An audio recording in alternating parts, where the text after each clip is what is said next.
সিরাজ সিদ্দিক যখন বাস থেকে কমলাপুর বাজারে নামল তখন বিকেল গড়িয়ে সন্ধে নেমেছে। বাসের মধ্যে এতক্ষণ থাকায় হয়তো খেয়াল হয়নি কোন ফাঁকে যেন উত্তর পূর্ব কোণের আকাশে এক চিলতে মেঘ এসে দানা বেঁধেছে। এখান থেকে বেশ কিছুটা যাওয়ার পর বাবুয়া তলার খেয়াঘাট পড়বে। খেয়া পার করে ওপারে গেলেই কমলাপুর ছাত্রাবাস।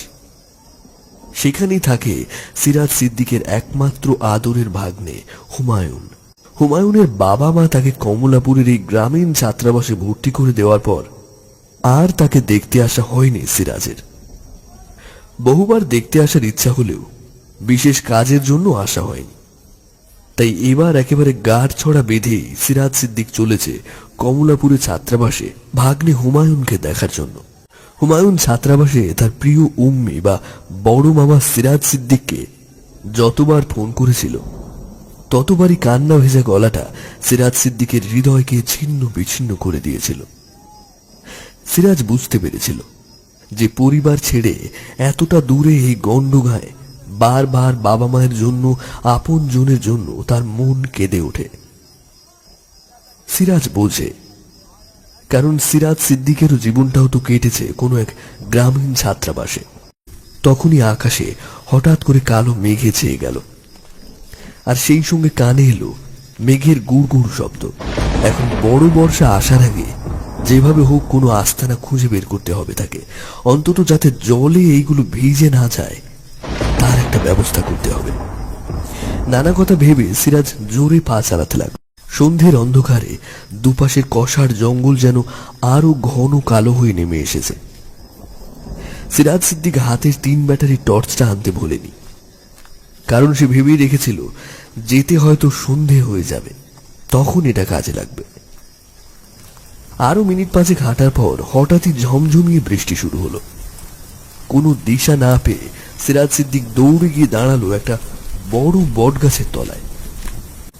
সিরাজ লক্ষ্য করলো যে বটগাছটার পাশেই নদী। নদীর ধারে একটা নৌকা বাঁধা আছে, তবে সেখানে কোনো জনমানুষের চিহ্ন নেই।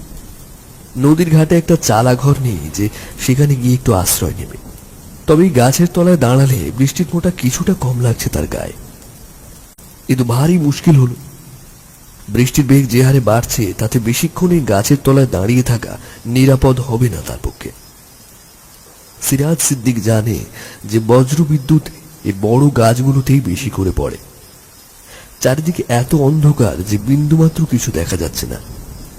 কোথাও কোনো চালা ঘর দেখা যায় কিনা সেটা ভেবে সামনে আলো ফেলতেই চমকে উঠল সিরাজ। সে যেখানে দাঁড়িয়ে আছে সেখান থেকে হাত 5 দূরে একটা ছেঁড়া শাল মুড়ি দেওয়া লোক দাঁড়িয়ে আছে বৃষ্টির মধ্যেই। কে ওখানে দাঁড়িয়ে? ওপার থেকে কোনো উত্তর এলো না। সিরাজের হাতের টর্চটা শটান লোকটার মুখের উপরে পড়ল। সিরাজ স্পষ্ট দেখল অন্ধকারে হায়নার চোখ যেমন জ্বলে, এই লোকটার চোখগুলো ঠিক তেমন ভাবেই জ্বলছে। আশ্চর্য বিষয়, মানুষের চোখ কখনো এইভাবে জ্বলে নাকি অন্ধকারে? আপনি কি এত রাতে জঙ্গলের মধ্যে কি করছেন? আমি ওপারে যাব, কিন্তু নদীর ঘাটে তো দেখলাম শুধু একটা নৌকো বাঁধা, কোনো মাঝি নেই। এখন মহা মুশকিলে পড়লাম বুঝলেন এই বর্ষায়, তাই গাছের তলায় একটু আশ্রয় নিয়েছি আর কি। এই জঙ্গল ভালো না, আপনার তো কিছু একটা বিপদ হয়ে যেত। ভাগ্যিস আপনারে আমি দেখি ফেললাম। আমার নাম করিম মিয়া, এই পাশেই আমি থাকি। এই বর্ষা বাদলায় আর ভিজবেন না বাবু, তাছাড়া এই রাতে মাঝি পাবেন না সেই কাল সকালে। তার চাইতে বরং আপনার যদি আপত্তি না থাকি তাহলে পাশেই আমার কুটির, চলুন ওখানে একটুখানি বিশ্রাম নেবেন, তারপরে বৃষ্টি কমলি না হয় কাল সকালে বেরোবেন। জঙ্গলের মধ্যে একটা বিশাল ছাতিম গাছের নিচে একটা একচালা খড়ের ঘর। সিরাজ সিদ্দিক মনে মনে ভাবল, তাই সই, এই ঝড় বাদলের রাতে একটা যা হোক মাথা গোঁজার মতো ঠাঁই পাওয়া গেছে, এটাই অনেক। এই বৃষ্টিতে ভিজলে নির্ঘাত নিউমোনিয়া। ছোটবেলায় মা ঠাকুমার কাছে শুনতাম, ঝড় বাদলি নাকি ঘরের বাইরে বেরোতে নেই, ঝড় বাদলি অপদেবতা চলে। তা আপনি ঝড় বাদলি বেরোলেন কেন সাহেব? আর বলবেন না ভাই, গাজীপুর থেকে বেরোতে বেরোতে একটু সন্ধেই হয়ে গেল। বুঝতে পারিনি যে কমলাপুর গ্রামে পৌঁছানোর আগেই এমন প্রবল বাদলার মুখে পড়তে হবে। তাও যা রক্ষে আপনার এই চালা ঘরটা ছিল, এখানে এসে আশ্রয় নিলাম। না হলে যে কোথায় পড়তে হতো, কোথায় থাকতাম কে জানে। বৃদ্ধ নিজের গায়ে ছেঁড়া শালটাকে এমন ভাবে আষ্টে পৃষ্ঠে জড়িয়ে রেখেছে যেন ঠান্ডায় সে বড়ই কষ্ট পাচ্ছে। টিমটিম করে জ্বলতে থাকা হ্যারিকেনের হলদে আলোয় খুব পরিষ্কার দেখা না গেলেও বৃদ্ধের মুখে যে একরাশ হতাশা বারবার ঝরে পড়ছে সেটা বোঝা যায়। টিমটিম করে জ্বলতে থাকা হ্যারিকেনের হলদে আলোয় খুব পরিষ্কার দেখা না গেলেও বৃদ্ধের মুখে যে একরাশ হতাশা বারবার ঝরে পড়ছে সেটা বোঝা যায়। তাই রাতে আপনারা যে কি দিয়ে দুটো আপ্যায়ন করব, ঘরে খাওয়ার মতো তেমন কিছু নেই যে আপনারা দুটো খেতে দেব, সবই আমার পোড়া কপাল। ছি ছি ছি ছি ছি, না না না না না না, আপনি এভাবে বলবেন না, এভাবে বলবেন না। আসলে আমি দুপুরে বেরোনোর আগে ভর পেটটা খেয়ে বেরিয়েছি তো।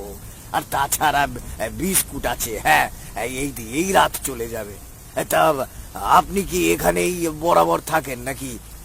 আপনি কি একাই থাকেন নাকি? না মানে আপনার পরিবারের কাউকে তো দেখছি না।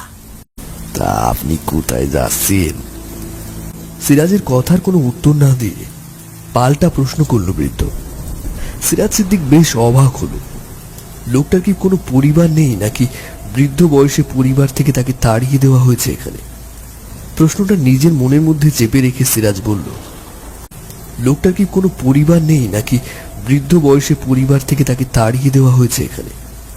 প্রশ্নটা নিজের মনের মধ্যে চেপে রেখে সিরাজ বলল, হ্যাঁ, আসলে আমার ভাগ্নে ওই কমলাপুর গায়ের ছাত্রাবাসে থাকে। হ্যাঁ, আমি ওর সঙ্গে দেখা করে আসি, এবারও তাই যাচ্ছিলাম। যেতে গিয়ে এই দুর্যোগের পাল্লায় পড়লাম। কি কাণ্ড বলুন তো! এই ভাগ্যিস আপনার সঙ্গে দেখা হলো, না হলে এই বর্ষায় যে কোথায় মাথা গুঁজতাম আমি। হ্যাঁ, আচ্ছা, আপনি তো বললেন না যে আপনি কি এখানে একাই থাকেন নাকি? আপনার পরিবারে কেউ নেই নাকি? আমার ছেলেপুলিরা এখন বাইরে, ওরা শুধু খাওয়ার সময় আসে। আমাকে ওদের জন্য খাবারের ব্যবস্থা করতে হবে। ও আচ্ছা ভাই, এই আসার সময় তো শুনলাম যে এই জঙ্গলের পথ নাকি ভালো না, এইখানে নাকি তেনাদের বাস। তা আপনি তো এই জঙ্গলেই থাকেন, আপনি কখনো এসব দেখেছেন নাকি? আর আপনি জিন ভূত এসব বিশ্বাস করেন? জিন জাতির সৃষ্টি করা হয়েছে হযরত আদম সৃষ্টির 2000 বছর আগে। জিন জাতির আদি পিতা আবুল জিন্নাত সামুকে আল্লাহ সুবহানাহু ওয়া তাআলা আগুনের শিখা দ্বারা তৈরি করেছিলেন। আপনি করেন না, কিন্তু আমি বিশ্বাস করি। আমি বিশ্বাস করি অন্ধকারে। আমি উপলব্ধি করি অন্ধকারে বেশি বেড়ানো গরম নিঃশ্বাসের আওয়াজকে। আপনারও বিশ্বাস হয়ে যাবে। একটা গল্প শুনবেন বাবু? তবে বাদলা দিনে বেড়ে লাগছে কিন্তু আপনার গল্প শুনতে। কিন্তু আমি তো এই দুর্যোগ কাটলেই বেরোবো, তখন মাঝপথেই আপনার গল্প ছেড়ে চলে যেতে হবে। না না, বেড়ে হচ্ছে। এই বৃষ্টি আজ আর থামবে না কর্তা, আর আপনার যাওয়াও হবে না। মনে মনে ভাবলো, সত্যি হয়তো আজকের এই দুর্যোগে বেরোনো সম্ভব নয়। আজকে রাতটা হয়তো এখানেই কাটাতে হবে। এটা আমার জীবনে ঘটে যাওয়া একটা অভিশপ্ত কাহিনী। বিয়ে করার 4 বছর পরেও যখন কোনো সন্তানের মুখ দেখতে পেলাম না, তখন আমার পরিবারের সকলেই আমার বউরে বাঁচা বলতে শুরু করলো। আমারও কম বলতে ছাড়তো না। রাস্তাঘাটে ঘাটে বাজারে লোকে বলতো আমি নাকি নপুংসক, আমাদের দুজনের জীবন একেবারে দুর্বিষহ হয়ে উঠেছিল। দুজনই মনে মনে স্থির করেছিলাম যে এখান থেকে অন্য কোথাও চলে যাব, আর তা না হলে গলায় দড়ি দিয়ে আত্মহত্যা করব। এইরকম সিদ্ধান্ত নিয়েছিলাম আমরা। কিন্তু একদিন এমন একটা ঘটনা আমার জীবনে ঘটে গেল, যাতে জীবনটা যেন সম্পূর্ণ পাল্টে গেল কথা। একদিন বাজার থেকে বাড়ি ফিরছিলাম মাংস কিনে। ফিরতে ফিরতে সন্ধে নেমে গেল। এই জঙ্গলের মধ্যে দিয়েই আমি ফিরছিলাম, হাতে ছিল সেই মাংসের থলি। সেদিন জঙ্গলের মাঝপথে আস্তে আস্তে সন্ধে নেমে গেল। মনে ভয়ও লাগছিল, মাংস কিনে নিয়ে জঙ্গলের পথে সন্ধেবেলায় আসাটা কি ঠিক হলো? এইসব ভাবতে ভাবতে হেঁটে চলেছি, হঠাৎ কানে আসলো একটা একটা মৃদু আওয়াজ। কেউ যেন আমার নাম ধরে করিম করিম বলে ডাকছে। সেই ডাকের মধ্যে কেমন যেন একটা কষ্টের ছাপ আছে। পেছন ফিরে তাকাতেই দেখলাম যে এই পাশের একটা বড় বট গাছের নিচে একটা কালো চাদর মুড়ি দিয়ে অতি বৃদ্ধ লোক বসে আছে। কে তুমি বাবা? এই জঙ্গলের মধ্যে এইখানে কি করছো? আমি খুবই ক্ষুধার্ত, আমাকে কিছু খেতে দেবে? আমি খুব ক্ষুধার্ত। আপনাদের দেখে আমার খুবই কষ্ট হচ্ছে বুড়ো বাবা, কিন্তু আমার কাছে তো খাওয়ার কিছু নেই। এই মাংস কিনে নিয়ে যাচ্ছি, বাড়ি রান্না করি, তারপরে না হয় আপনি আমার সঙ্গে চলুন বাবা। আমার কথা শেষ হতে না হতে বৃদ্ধ আমার হাত থেকে সেই মাংসের থলিটা যেন খাবলা মেরে কেড়ে নিল।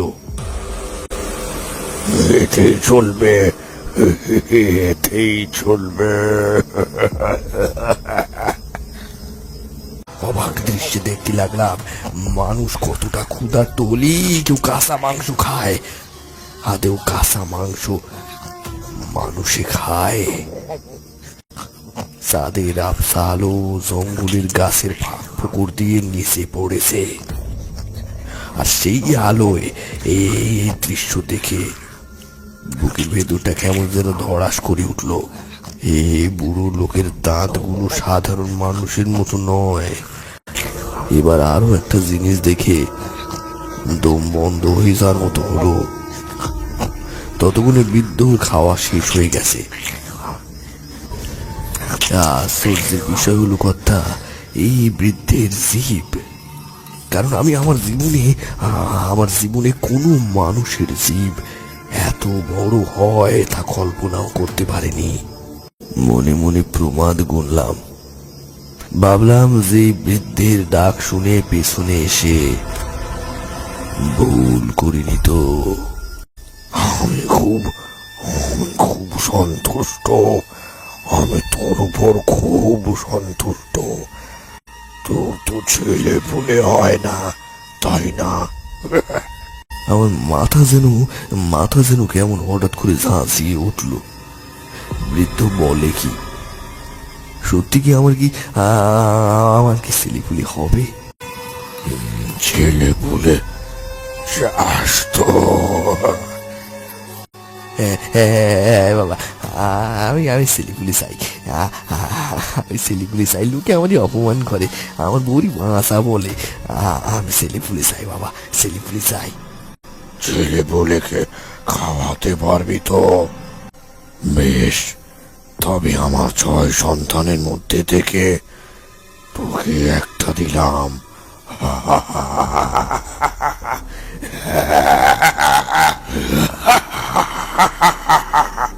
আরে করিম মিয়া, তুমি তুমি এখানে, আর ওদিকে তোমার বউয়ের তো প্রসব যন্ত্রণা উঠেছে গো। শিগগিরই চলো। বুড়ি বুড়ি করে ছুটলাম অন্ধকারে কাদার মধ্যে বাড়ির দিকে। এসে যখন বাড়ি পৌঁছালাম তখন থমকে দাঁড়ালাম একটা কান্নার আওয়াজ শুনে। একটা বাচ্চার কান্নার আওয়াজ। আস্তে আস্তে ধীরে ধীরে ঘরের মধ্যে ঢুকলাম, কিন্তু সবাই যেন ছিটকে ঘর থেকে বেরিয়ে যাচ্ছে। তবে কি আমার সন্তান হয়েছে বলে গ্রামের কেউ খুশি না? ঘরের মধ্যে ঢুকে দেখি আমার স্ত্রী শুয়ে আছে খাটের উপরে, আর তার পাশে শোয়ানো আছে একটা বাচ্চা। কেন যে সবাই এমন ভাবে ছুটে পালিয়ে গেল এবার বুঝতে পারলাম, আর বুঝে একেবারে পাথর বনে গেলাম।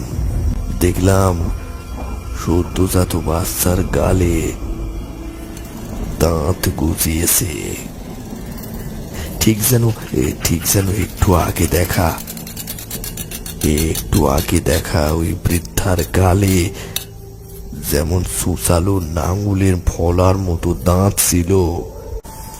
এতটুকু অবধি বলে করিম মিয়া চুপ করল। বাইরে কোথাও যেন প্রবল বেগে একটা বাজ পড়ল। সিরাজ সিদ্দিক এতক্ষণ বসে বসে করিম মিয়ার গল্প শুনছিল রুদ্ধশ্বাসে। এসব আপনি কি বলছেন? সদ্যজাত শিশুর কি কখনো দাঁত গজায় নাকি? আপনার আপনার বিশ্বাস হলো না তো কর্তা? আপনার বিশ্বাস হলো না তো? আমার প্রথমে বিশ্বাস হয়নি যে সদ্যজাত বাচ্চার কখনো কখনো দাঁত গজায়। এরকম এরকম এসে দেখুন, ঠিক ঠিক আমার দাঁতের মতো। সিরাজের চোখ বিস্ফারিত চোখে সে দেখল করিম মিয়ার দাঁতগুলো মানুষের দাঁতের মতো নয়। মানুষের দাঁত এমন হতে পারে না। দাঁতগুলো যেন ঠিক 2 ইঞ্চি করে লম্বা। সিরাজ সিদ্দিক কোনো কথা বলতে পারল না, যেন গলার কাছটা কোনো কিছু তীব্র বেগে আটকে রেখেছে। তারপর শুরু করলো তার অসমাপ্ত গল্প। এতক্ষণ পর নজরে পড়ল যে আমার স্ত্রী আর জীবিত নেই। মনে মনে ভাবলাম, একজনকে হারিয়েছি তো কি হয়েছে, আর একজনকে তো পেয়েছি। ওকে আঁকড়ে ধরি, না হয় সারা জীবনটা বাঁচবো। আমার সন্তান, আমার ছেলে। কিন্তু কপালে যখন বিধি অন্য কিছু লিখে দেয় তখন কার সাধ্য তারই বদলায়। স্ত্রীর মৃতদেহ সৎকার করে যখন ঘরে ফিরে এলাম তখন সন্ধে হয়ে এসেছে। একটা জিনিস লক্ষ্য করলাম কথা, ছেলেটার শরীরের আকার আয়তন বদলে যাচ্ছে। একটা সদ্যজাত বাচ্চার শরীরের আয়তন 2 বছরের বাচ্চার সমান হয় কি করে? কিন্তু আমার বাচ্চার হয়েছে। সে খিদে পেলে দুধ খায় না, ভাত খায় না, শুধু ভ্যা ভ্যা করে কাঁদে। বুঝে উঠতে পারলাম না যে কি দিয়ে ওকে শান্ত করব। তারপর হঠাৎ একটা কথা আমার মনে পড়ে গেল যে 2 দিন আগে নদী থেকে বেশ কিছুটা মাছ ধরে নিয়ে এসেছিলাম। কিছুটা রান্না হয়েছিল আর কিছুটা ওভাবেই রাখা আছে। 2 হাত দিয়ে কস করে সেটা কাঁচা চিবিয়ে খেতে লাগলো। মনে মনে ভাবলাম যে আমি কোনো ভুল করিনি তো। এ তো কোনো মানুষ হতে পারে না। তবে আমার ঘরে কে এসেছে বুঝতে পারলাম যে এই ছেলে মাছ মাংস ছাড়া আর কিছু খাবে না, তাও কাঁচা। একটা কথা কি জানেন কর্তা, আমার কিন্তু বুঝতে বাকি ছিল না যে এ কোনো মানুষ নয়। আমার স্ত্রীর 1 দিনের মধ্যে প্রসব হলো। এই বাচ্চার আয়তন 2 বছরের বাচ্চার মতো বড়। তখনই ভুল হয়েছিল, তখনই ওরে গলা টিপে মেরে ফেলতে হতো। পারলাম না। কেন পারলাম না জানেন কথা? সন্তান যতই কুয়োক না কেন, বাপ মা কখনো কুয়ো হয় না। আমি ভালো মতো বুঝতে পারছিলাম যে কোনো সাধারণ বাচ্চা নয়, তবু তার প্রতি মায়া আমার কিছুতেই যেন ছাড়ছিল না। ভাবলাম যে এই এত মাছ মাংসের যোগান দেব কোথা দিয়ে? সারাদিন খেয়ে দিয়ে ঘুমায়, রাতের বেলা যেন কোথাও অদৃশ্য হয়ে যায়। আমার সাথে সে একটাও কথা বলে না।